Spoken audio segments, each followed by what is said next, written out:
Петропавлда фотосуретші Руслан Файзуллиннің «Біздің өлке» атты көрмесі ашылды. Онда автордың пейзаж жанрында түсірілген 50-ге тарта туындысы қойылыпты. Жерлесіміздің еңбектерінде Теріскей өңірінің тұмса табиғаты мен қаламыздың көрікті жерлері бейнеленген. Келесі бейнематериалымызда толығырақ.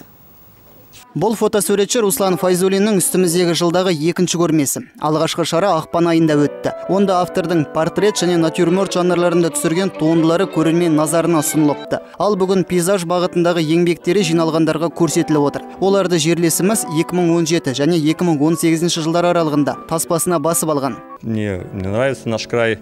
Мен туған өлкемді сүйемін, үнемі қалашын даланы аралап көрікті жерлерді суретке түсіретін әдетім бар. Сол туындыларды біздің өлке деп аталатын кезекті көрмеме әкелдім. Жалпы жұртшылық назарына Теріскей өңірінің тұмса табиғаты, шаһардың кербез ғимараттары және ерекше орындарын бейнелейтін 47 сурет шығарылған. Көрмедегі суреттер көздің жауын алады. Мәселен, мына туындыда күзде пісіп жетілген бидай масағы бейнеленіпті. Ал келесі еңбегінен жаздағы Есіл өзенін көреміз. Оларға тыңғылықты қарасақ, сол жерде жүргендей күй кешесің. Суреттер келушілердің де көңілінен шығыпты. Көрмедегі суреттер өте әдемі, гүлдер, өзен жағасы таңдай қақтырады. Выставка очень впечатляет. Фотосуреттер маған ұнады, әсіресе қаламыздағы ғимараттарды, ескерткіштері керемет түсіріпті. Айта кетейік, жерлесіміздің фотосуреттер көрмесі бір айға жалғаспақ. Туындыларды Сәбит Мұқанов атындағы облыстық әмбебап ғылыми кітапханада тамашалауға болады. Байболат Бектемірұлы, Жұлдызбек Ермұханов, муниципалдық телеарна.